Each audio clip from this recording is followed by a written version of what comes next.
Many of you may have noticed this, but we're in a position today where thought leadership as a phrase is really overused. I think it's used way too freely. And we see articles, webinars, client newsletters, magazines all referred to as thought leadership when I'm not entirely convinced it is. And I think that's why I'm particularly excited today to be taking part in this discussion on personalised thought leadership, and how dashboards, portals can facilitate that. Um, we're joined today by two fantastic speakers, amount of experience in creating and delivering personalised thought leadership. We've got Ben Kent from Meridian West and Hooman Bassirian, is that right? Bassirian, exactly right, Matt. From Allen and Overy. Ben and his team at Meridian West, I'm sure many of you will be familiar with the work he's been doing, but he has been spearheading the use of benchmarks and dashboards and portals to create thought leadership, personalised thought leadership for a number of years. Hooman is a senior manager for campaigns and content at A&O, and he is one of the team behind its fantastic benchmarking innovation in the in-house function campaign, which can be seen on the front page of the A&O website at the moment. And if you haven't had a chance to look at it, I'd really recommend you do. It's a really interesting read. A brief reminder, we're going to stick to our 15 minutes and then take further questions afterwards. So anybody who does have any questions, rather than raise your hand, please use the conversation tab. Here we'll be looking at those and putting those to Ben and Hooman after our 15 minutes. But to kick things off, and before we get into the real meat of the discussion, I think it would be really interesting to ask Ben and Hooman to just clarify what we mean when we are talking about personalised thought leadership. Ben, over to you first. Yeah, basically what it is it's a technique we've been developing in the last 10 years or so, where if you're doing a survey with a client, what it enables you to do is that client can then benchmark themselves against other people who've done the research. So it could be applied in all sorts of different areas. We've used it in benchmarking the tax function, the legal function, approaches to innovation. And what we've done is design this kind of portal which enables you to do that comparison quite easily, something that previously was quite time consuming. And also what's quite useful is you can pick the peer group you want to benchmark against. So if you're in asset management, you compare against other asset management businesses. And so that's quite valuable. It's kind of taking a thought leadership report, which used to be a kind of 20-page report. You had to try and tease out the things that were relevant to you. And suddenly it says this is directly applicable to me. And it's more than just kind of, this is interesting to know. It actually helps them plan their sort of strategy.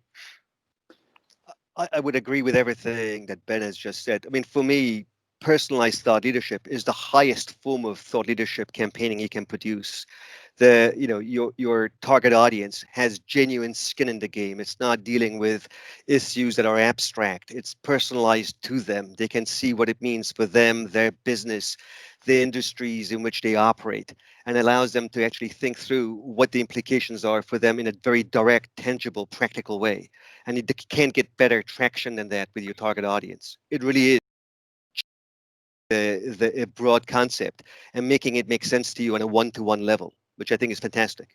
Yeah. It's the holy grail of thought leadership, effectively, I think, isn't it? Yeah, exactly. Well, I'm going to come back to you and ask you to tell us a little bit about the A&O campaign in a moment. But Ben, first off, I think it sounds quite a complicated way of doing thought leadership. How do you actually approach creating something that can turn a report into something that you can genuinely personalize for clients? It doesn't have to be that complicated. I think first of all, the input to it is usually a kind of quantitative survey. So it's very hard to turn kind of qualitative in-depth interviews into a proper benchmark. So I think the easiest way to do it is you do an online or telephone survey. You need to, when you're drafting it, kind of figure out what you want to benchmark people on. So you're better off focusing not on how they feel about something and their attitudes, but more about what they're actually doing. What are they spending? what infrastructure they have in place. And then the bit which is kind of critical is then taking that survey result and then creating a tool that enables you to benchmark it. So we've created a platform that does that, and also create a sort of data visualization. So that is basically how you do it. Then what you can do is, once you've got that tool, is you can either put the visualization onto a website and people can interrogate it themselves, quite a good lead gen, or actually what we've found is putting it into the hands of the partner is probably the best way of doing it. So they can go in, pull off a report for a particular client, pull off the benchmark, and then either just show them to the dashboard themselves or export it into PowerPoint and sit down with the client. So it's quite a straightforward. It takes thought, but it's really, it's not wildly complicated. Yeah, I'm guessing, Hooman, that not everything and not every theme lends itself to a sort of a personalised approach to thought leadership. And I just wonder how, when you were looking at the A&O campaign, its genesis, how did you decide whether this sort of personalised route can work? And is there a test, I guess, for sort of the general usefulness of this kind of approach to thought leadership? And actually, this might also be a good opportunity to tell us a little bit about the campaign as well. Sure. Okay. I mean, I guess the easiest question to answer up front is the question of the test. I mean, for me, the test is very straightforward. You have to think from the outset, how will the client use this information? If you're in a position where you can help them develop genuine practical insights, things they can apply within their business to make more kind of informed, better decisions, then that's a good test, because ultimately there's no point producing is interesting, curious, new, differentiated, if everyone's going to say, well, now that I know this, what am I supposed to do with it? And it's around that practical application that is the value driver for us. And I guess to your first question around, I guess, what was that, Matt, you were asking about? It's how do you decide when you're creating a campaign, it's sort of that genesis of the campaign, is whether to go down this route or perhaps a more traditional route?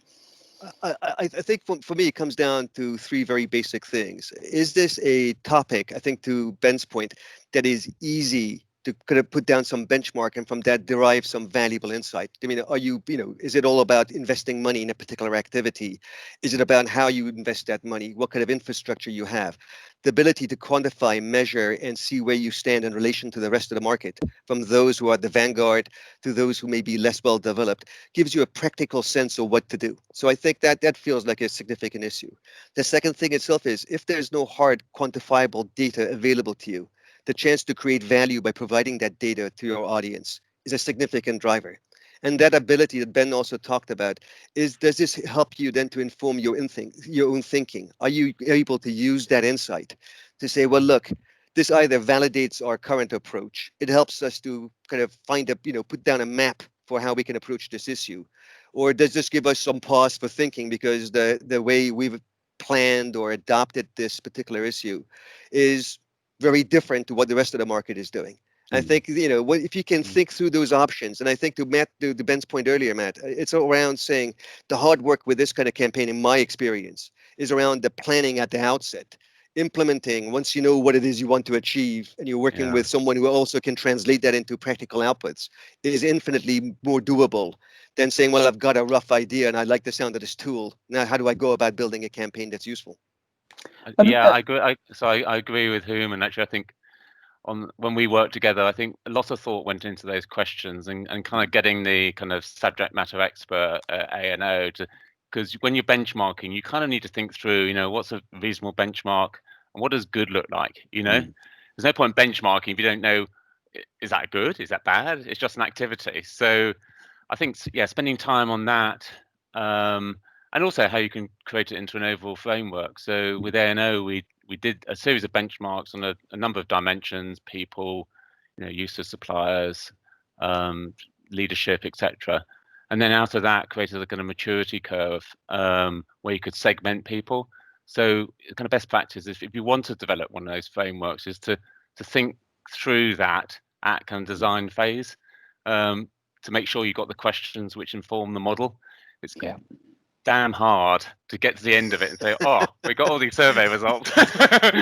Or wouldn't it be great if we had a maturity curve or segmentation? I think that one of the themes that have come out of all of these masterclasses so far is you really do have to put the effort in the planning stages of a campaign to actually get something really useful out of it at the end.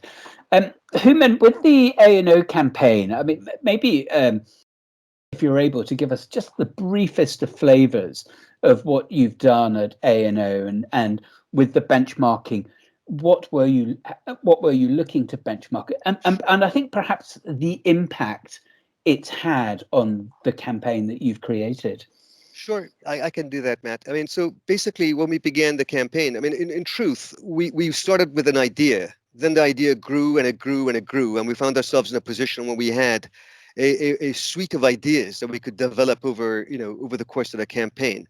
And ultimately what we came up with was like a fourfold set of outputs that determined the shape of the campaign and the goals that we could then put in place to measure the value of the time and effort we're putting into it.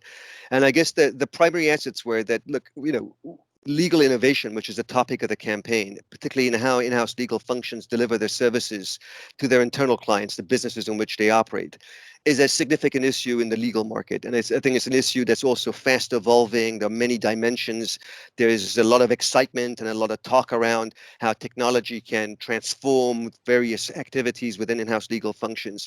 And somehow being able to be in a position where you can hold the mirror up to what's really happening within in-house legal functions, show what good practice, best practice looks like, what the rest of the, community of senior in-house legal decision makers are doing around these issues, and what techniques and practices they're adopting to get there, felt like a powerful thing, because it would not only stimulate thinking amongst our clients and the wider market itself, it also allowed us to present, if you like, a set of complex issues in an organized way that helped to kind of declutter some of the confusion, some of the hype that naturally surrounds a fast evolving set of parameters. And the campaign ultimately began with saying, well, what do we do that kind of helps shed some light, illuminate some of the thinking and the best practices that's going on? And we ended up with, if you like, 4 components to it. One was, we obviously operate across the globe, have a deep insight into what's going on across clients, and we have a view of how the market is evolving. So our subject matter expert, our lead, if you like, stakeholder in this, very generously, I thought at the time, sat down and wrote an extraordinary paper mapping these issues, organizing them, and shaping our view of the market. And that presented the Allen and Overy perspective on current practice and how the market was evolving as we best understood it. In practice, we also wanted to create a playbook for in-house legal leaders, so they can also see how their peers are doing it, to some degree have those stories from the trenches, from the front line of legal innovation.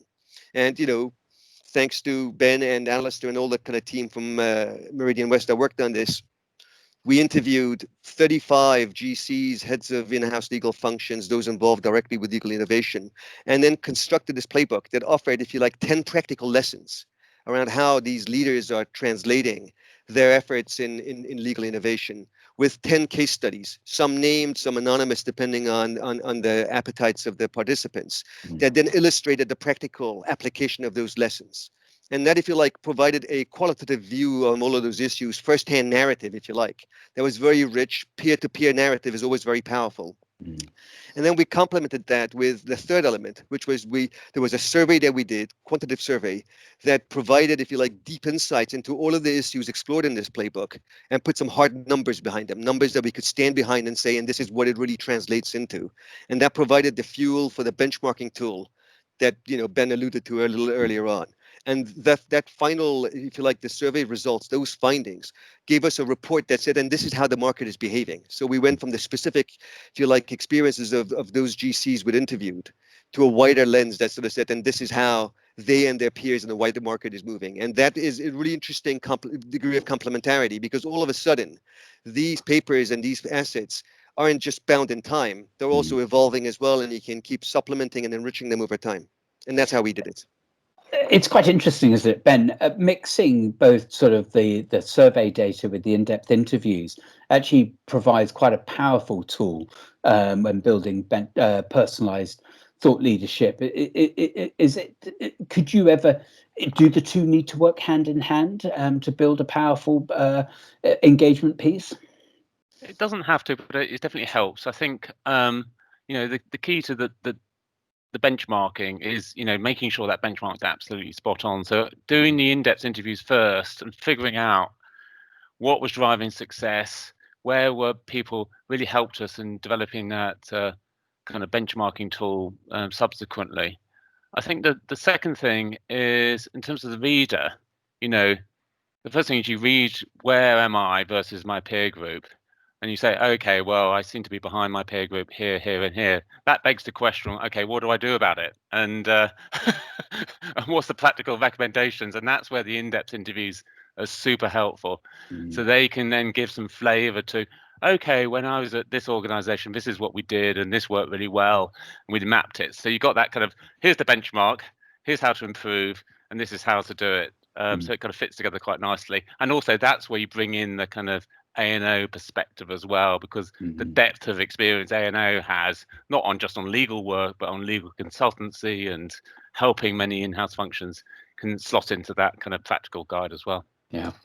Well, we are 2 minutes over our 15 minutes, but I think it's quite interesting discussion. I've got one final question, I think, before we go to open it up to everybody else, is actually, where can it go wrong? Where are the pitfalls here? I think we've touched on the planning point up front and doing the homework up front, but where else could you go wrong if you were to embark on this kind of exercise?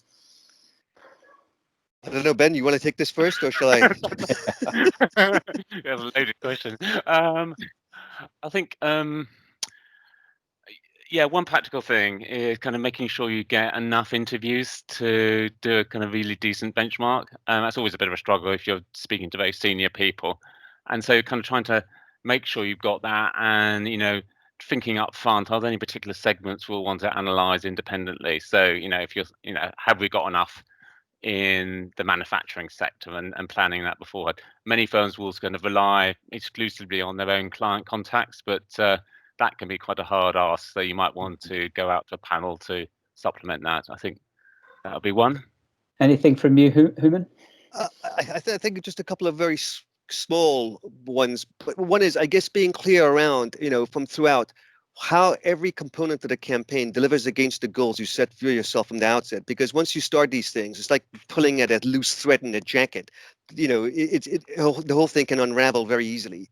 So constantly kind of going back and saying, does this help drive the narrative that we put in place? Does this help deliver the goals we set for this campaign? And if it doesn't, it might be a really interesting idea, but you should think long and hard around whether you want to incorporate it, because these campaigns, they should have a beginning, they should have a middle, they should have a clear end.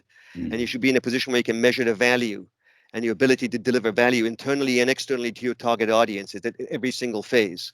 So that's one. And I guess the other thing itself is making sure everybody buys into the proposition from the outside. It's a very obvious thing to say, but everyone looks at something that looks attractive and makes sense and is obviously clearly audience centered and says, yeah, but they may be seeing something else into it. So having alignment, having clarity, purpose and understanding is fundamental. Otherwise, the whole thing winds up being split into lots of different goals and objectives and gets atomized along the way.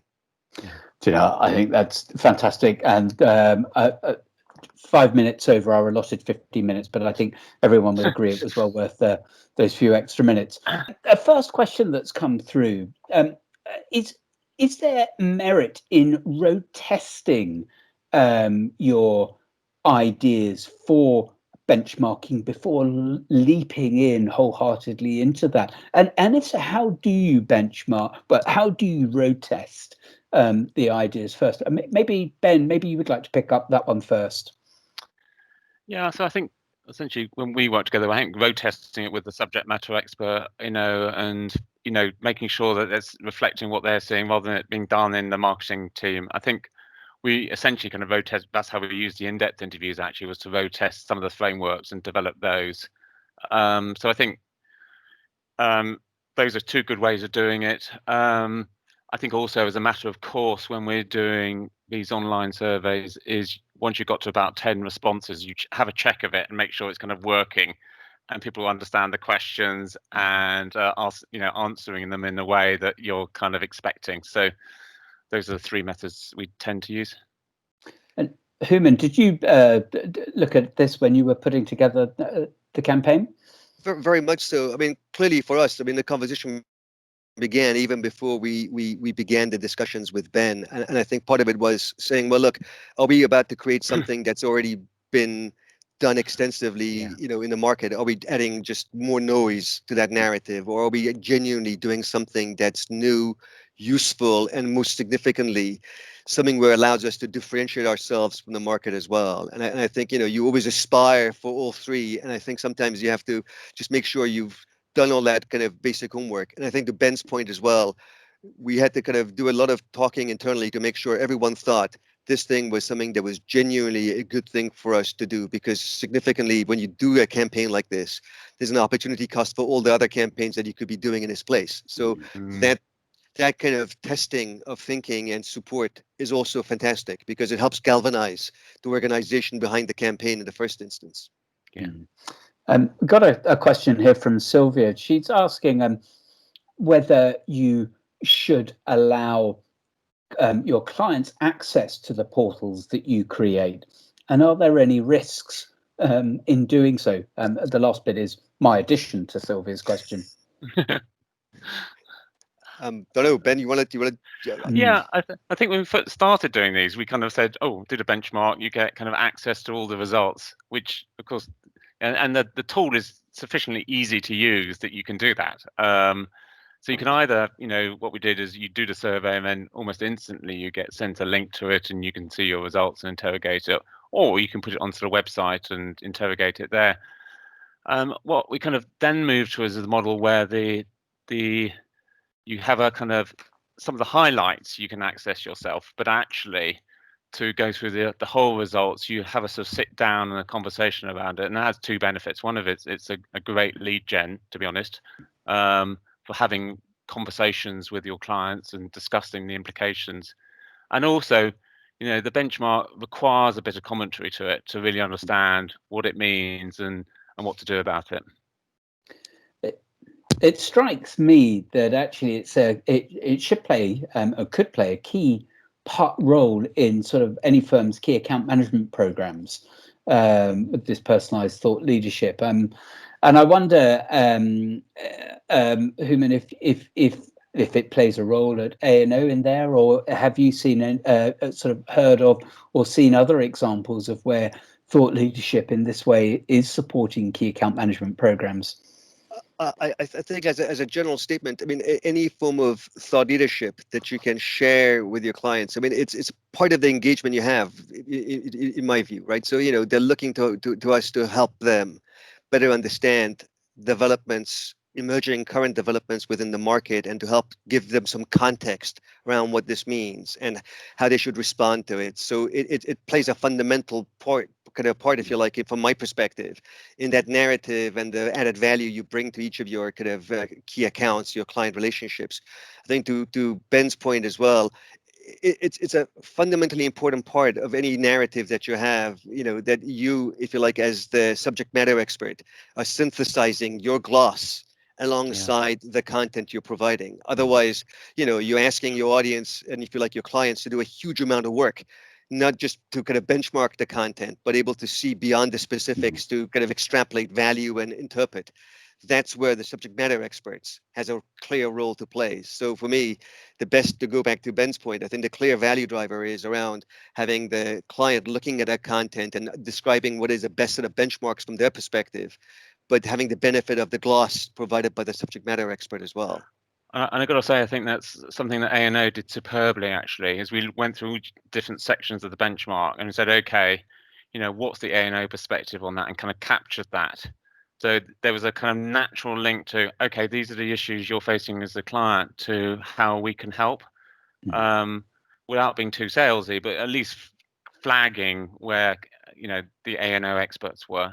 I think the other thing which I've seen in terms of key account planning is in client feedback programs is to be asking what's the hot topics your business is facing, and then that then okay, that client is interested in digital transformation or in ESG, and then you can go back with thought leadership directly focused on that. So kind of linking client feedback and thought leadership. Alice has asked a question that how do you get clients interested in the first instance to take part in this benchmarking? I think in a benchmarking exercise, I think, Hooman, you mentioned earlier, you're asking quite a lot of clients to take part in this. So how do you get them on board in the first instance? Wow. Look, I mean, in some ways, if you've done your job well in terms of planning and thinking through the proposition for the campaign, you already should have some engagement with them, because if you've chosen your topic well, it would be something that is of value to them, it's of interest. And even if it's a very new topic and it has nascent kind of visibility on the horizons, part of the offer to them is that for your participation, for your engagement, we're going to give you something that has genuine, tangible, practical value. And it's about selling that value to them. That says, we're not just going to using your knowledge, your time, just to benefit whatever we're doing. There's a genuine transaction of value involved. And the net beneficiary is always going to be you, because not only are you helping to create value, you're also going to have real tactile, direct, personalized, output on the back of it. And that's usually the best transaction. Everyone gets out of it what they put into it. Yeah. I think we've got time for one last question. It's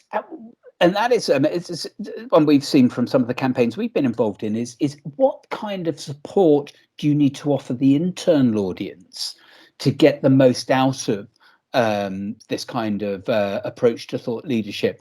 Presumably you can't just go to partner X and say, here you are, run away and play with it. It needs a little bit more hand-holding than that. Ben, why don't you kick off there, and then Hooman, I'll come to you to wrap up. Sure.